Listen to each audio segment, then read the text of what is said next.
Ha sido uno de los libros más exitosos cuando hablamos de inteligencia artificial en los últimos años.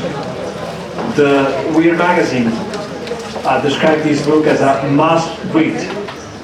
Its title is Coding Democracy: How Hackers Are Disrupting Power, Surveillance, and Authoritarianism. It's written in 2020 by the author Maureen Webb, and she is here today with us to talk about artificial intelligence in democracy, governance, and elections. Please welcome Maureen Webb.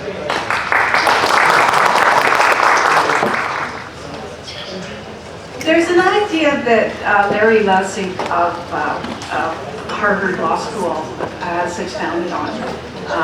The idea that code is law. And this is in fact originally a hacker thesis.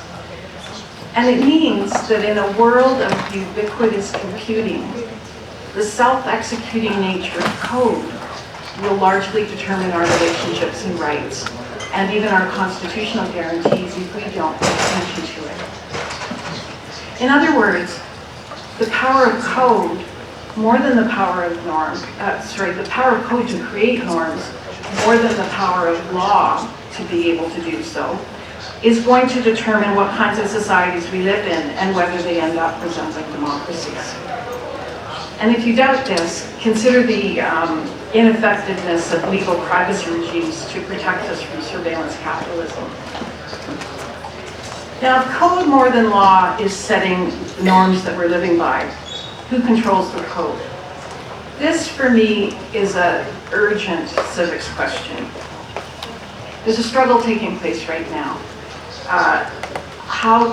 There's a struggle taking place to build the coded world around us. And ordinary computer users and citizens are at the mercy of the code makers. And hackers are shamans in this space because they possess both the skills and the inclination to mediate between the code and us. And as I was kindly introduced, in 2020, I published a book with MIT Press called Coding Democracy: How Hackers Are Disrupting Power, Surveillance, and Authoritarianism. And its premise was really that leaders and citizens need to see the world the way hackers see it. Hackers, I would argue, see digital systems that are the digital systems that are increasingly shaping our lives more clearly and more critically than anyone else. And the ideas and innovations they've been developing over the past 3 decades on how to code democracy, how to preserve the emancipatory and democratic potential of digital technology will, I hope, provide a very fertile frame for thinking about the discussion we're going to have today about AI in democracy, governance, and elections. So you might be familiar with the stereotype of the hacker as a dangerous, nihilistic element in society, or a malicious agent of foreign powers. And these are threats that I don't minimize, but this is only part of the hacker story. In the last couple of decades, there's been a burgeoning of a hacker scene around groups like the Chaos Computer Club in Europe. And it has shown, I think, that hackers can be vital contributors to the emerging digital environment. You should know that hackers come from all political backgrounds. Classically, in the early days, many of them were libertarians, but I would say in this movement that I'm describing, the majority are probably, you would describe, on the progressive left. Some are anarchists. You'll even find Maoists and Wobblies in the mix, if any of you know what a Wobbly is. And a large number, in fact, eschew any political affiliation. They're found throughout the tech world, working for big platforms in security, in their own startups, in mid-sized companies, in academia. And some of the most important innovators in digital tech, such as the early developers of the internet, the personal computer and the World Wide Web, no less, would identify themselves as hackers. Hacking is as much about a genealogy of ideas as it is about specific innovations or practice. And hackers all generally subscribe to a set of ideas about what makes the internet generative of innovation and emancipatory for people. So, who here has heard of the famous hacker ethos? Are there any people on the fringe of hacker culture? No. Well, there is something called that famous hacker ethos. I've met at least one person last night that I bet has heard of the hacker ethos. A core tenet of this ethos is the hands-on imperative. Hands-on imperative. And this is the idea that access to computers and to anything else that might teach you how the world works should be unlimited and total. Hackers believe that one should be able to take digital systems, and really any system, apart and interrogate them, study and challenge them, improve upon them, and share one's improvements with others. The hacker ethos, with its hands-on imperative, has had a profound influence on the development of technology digital technology since the early days. Hackers were the original innovators in Silicon Valley, and they've made an immense contribution in the development of free software, that is code that can be studied, questioned, built upon, repurposed, and shared. And free software is really the idea that the best code is made with commons-based production, and it is open to scrutiny. Hackers believe that there should be no black boxes in society that hackers and citizens cannot see into. And free and open source software have really become the backbone of the digital world. It runs on most of the internet servers, on most of the world's supercomputers, on the New York Stock Exchange, and on the platforms of Google, Facebook, Amazon, as well as those of many governments. Hackers have been early formulators of digital rights, or what is needed to translate and code democratic values into the digital world. And since the early 2000s, the slogan, privacy for the weak, transparency for the powerful, is one that you'll hear around hacker circles. Hackers have fought for privacy with defending and creating civilian encryption and tools like the Onion router, which is an early VPN technology.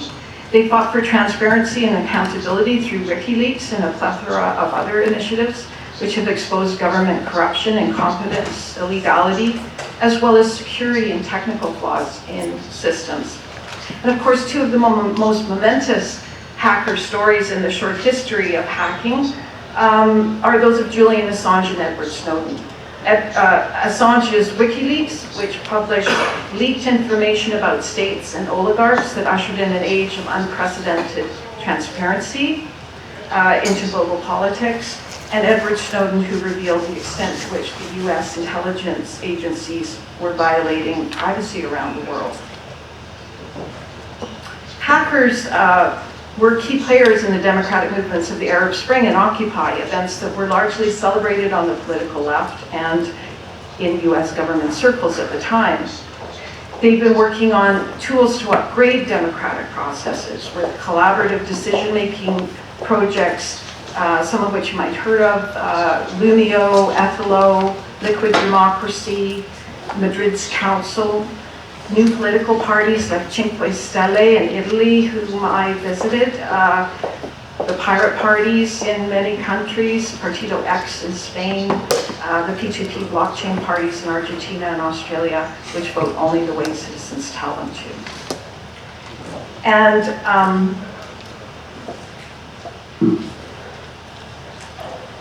find the right page that I'm on.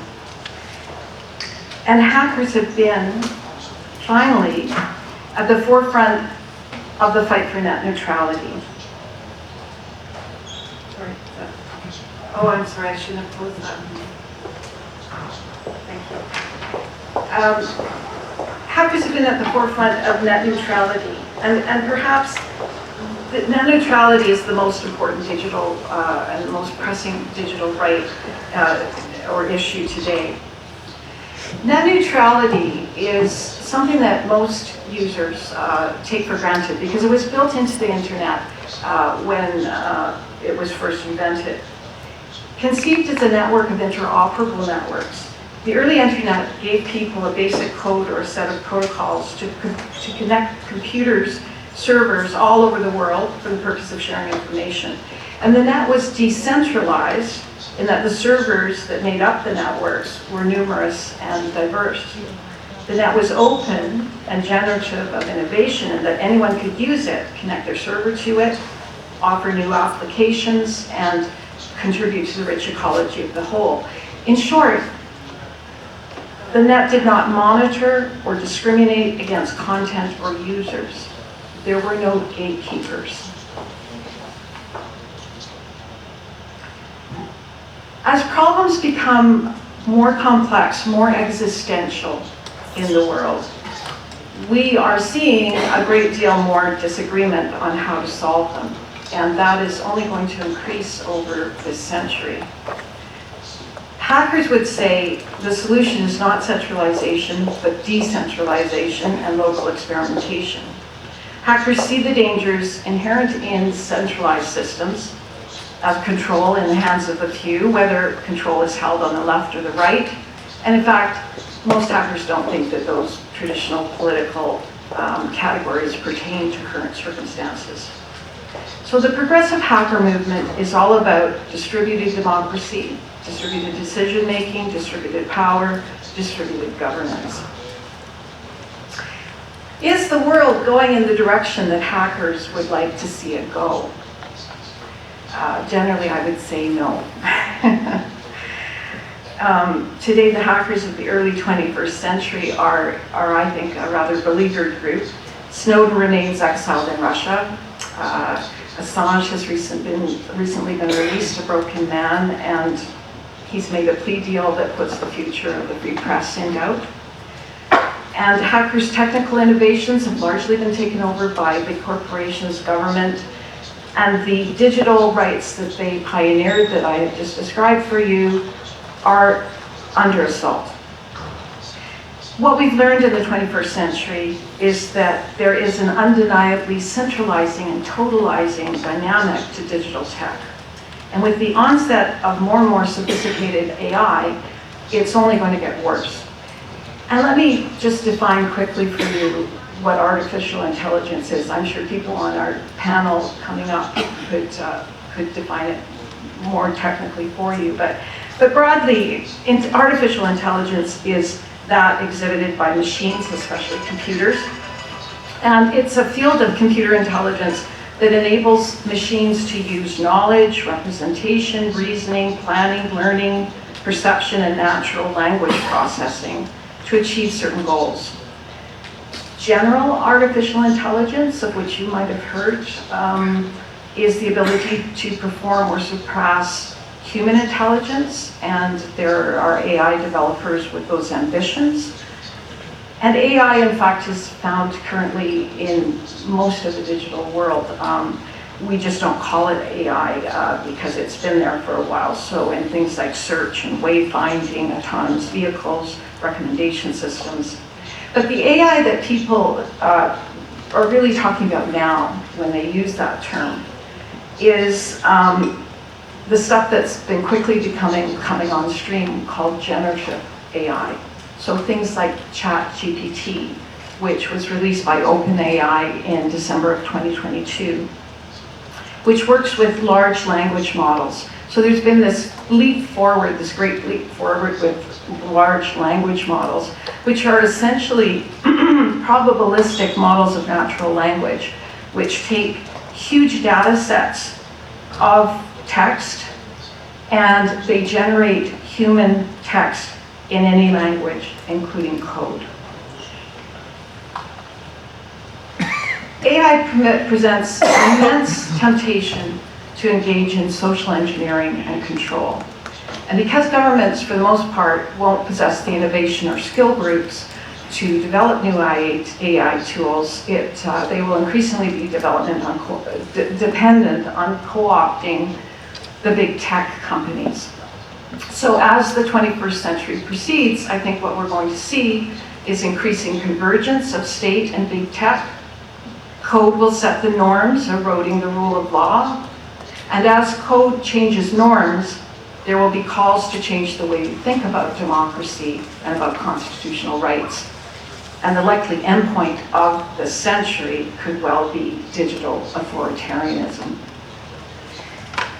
Some people may say that's pessimistic. And I mea culpa, I think I am on the pessimistic side. However, having interviewed many hackers and being impressed by their intelligence and entrepreneurial wit and their political savvy, one has to recall their belief in the power of humor and transgressive acts to work as corrective feedback on systems. Now, feedback, I think, as a constitutional lawyer, I think of good constitutionalism as a conversation leading to rough consensus in societies. Feedback registers dissent or malfunction in society. It comes in many forms, some constructive, some not so constructive, but all feedback tells the system makers that your wonderful system is not so wonderful. Recalibrate. And so 2 short stories about hackers and some of the corrective feedback that they've been engaged with. In the early 2000s, as you know, there was a huge push for biometric identity documents, which many civil liberties groups opposed. And German hackers, to protest the German government's proposal to use biometrics in passports, got their hands on the fingerprints of the Minister of the Interior, Wolfgang Schäuble. And they published them in a magazine, not on paper. They published them on gelatin and encouraged readers to use them to impersonate Schäuble when they went through ID checkpoints, which indeed the readers did. And while the hackers were probably violating data protection laws, you had to admit it was funny because the Minister of Security had no security, and the hackers came across as the clever, competent parties, and the minister and his policy looked foolish. The Chaos Computer Club's hack on Germany's digital voting machines around the same time in 2006 was actually praised in the EU Parliament as a service to the democratic process. And it led Germany and other European countries to return to paper voting systems. And actually the stunt started with some Hamburg-based members who had boasted that they could make the voting machines play chess. And the company that made them challenged them to prove them wrong. And when the hackers showed that they could make the machines play chess, the evidence helped Germany's Federal Constitutional Court to decide to strike down the country's electronic voting system. Now, there's a supposed correlation between humor, irony, and intelligence. And you'll certainly see that in hackers. They like pranks, they like to show their technical prowess, they like recursive jokes, puns, and memes. And I am often reminded, looking at memes, which at my age it's a rather new genre. I tend to see them when my son shows them to me. But I am so reminded of how the collective intelligence of people often shines through in the jokes that circulate among a population. I don't know if any of you have ever read John Gunther's wonderful reporting called Inside, it's a book called Inside Europe, about the diplomatic and political build-up to the Second World War in Germany. He was posted overseas. But he reported that in the 1930s, following Hitler's assumption of the chancellorship and the Reichstag fire decree, which suspended German civil liberties, Germans took to calling Hitler Monsieur l'Égalité, because meaning that he always managed to act under the color of law. And it's jokes like that that governments, of course, are inclined to ban. But I think that when governments start to ban jokes that are embarrassing to it, you know that they have reached a particular sort of nadir. I do want to speak briefly to the real challenges that I'm sure that this panel following me will dive into. The hard challenges that everybody knows that AI and digital tech are posing for democracy and the ability to govern populations. And among these, of course, is the divisive effect of social media. People increasingly are in their own social bubbles. There's difficulties building consensus. Society spirals into acrimony and hate on all sides. There's if you have incorrect information and deep fakes, these can interfere with deliberative debate and decision making, and all of that is compounded by foreign interference, either through cyber attacks or stoking division with bots and propaganda. However, in the view of an increasing number of people, and especially those who espouse the hacker ideas I've just outlined, the most serious challenge to democracy and good governance today is, in all probability, the response we've seen to these challenges. That is the creation of a mis, dis, and malinformation complex. And this complex has a long evolution in the US, which is illuminating to trace. And I think that with the rapid onset of sophisticated AI, it has an ominous trajectory too. And this trajectory is relevant to all countries because the US controls mostly what happens with internet infrastructure. Most of the big tech companies are located in the US. And of course, what the US does with its cyber, security intelligence, and foreign policy affects every country. So if you would bear with me for a very short history of how I think we've led up to this misinformation complex and where it really fits with earlier complexes. After the 9/11 attacks, the US declared a state of emergency. And of course, a state of emergency is a legal state of exception to the ordinary constitutional order. The Bush administration, if you recall, was vigorously criticized by Democrats for taking the gloves off in what it was prepared to do to defend democracy from terrorism. And its actions, which included torture, rendition, and indefinite detention, were mostly directed abroad, but there were scandals of secret domestic spying and of programs with names like total information awareness, and of a creeping principle of preemption, which was replacing the lawful access requirement of probable cause.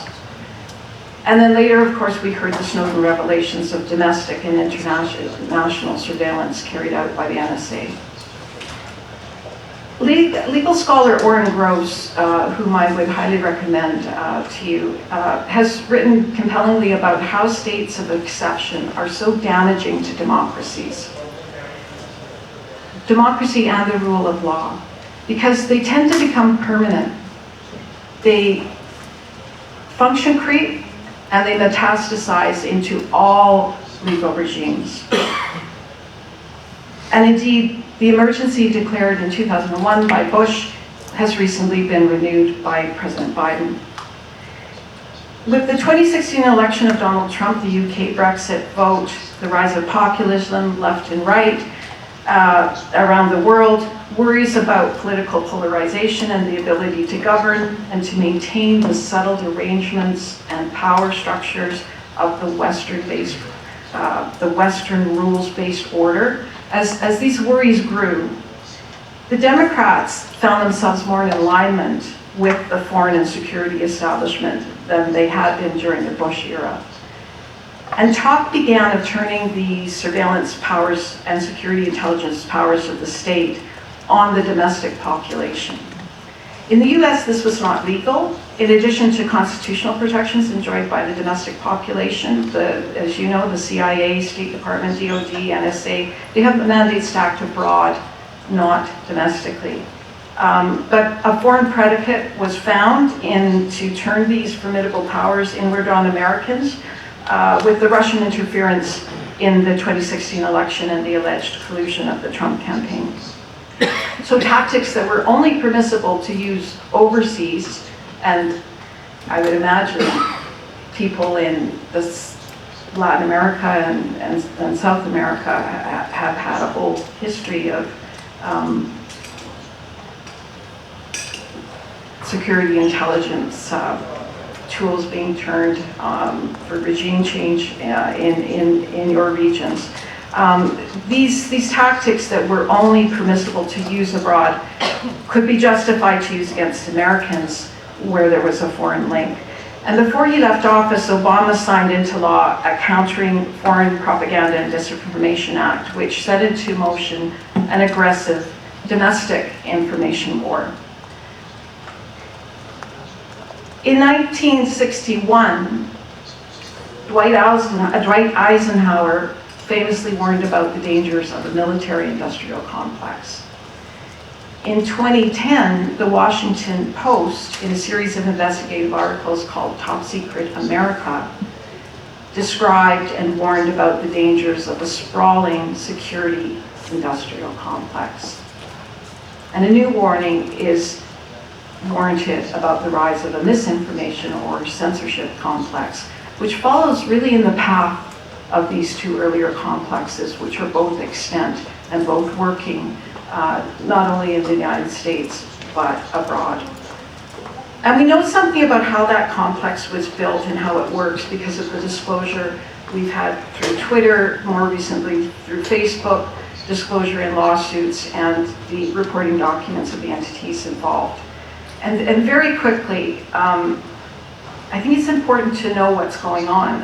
After 2016, there were many new agencies and branches created in DHS, FBI, State Department, and elsewhere to deal with foreign influence online.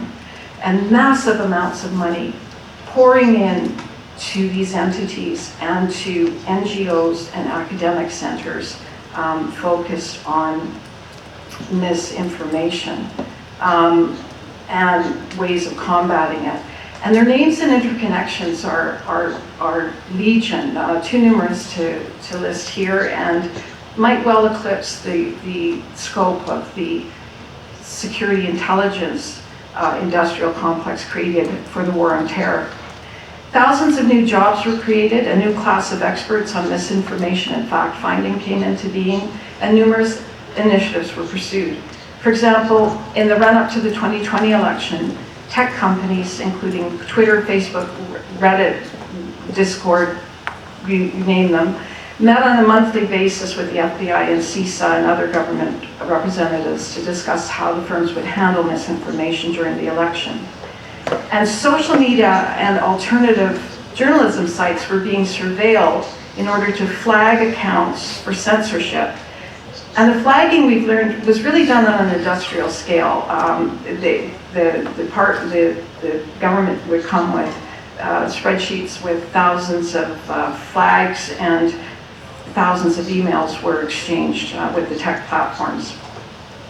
And by 2021, the foreign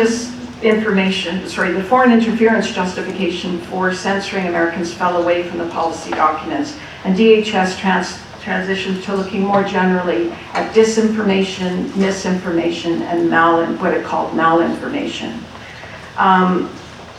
Just to wrap up this quick summary, the Election Integrity Project, connected with Stanford, was one of the entities that acted as a go-between between government and the tech platforms.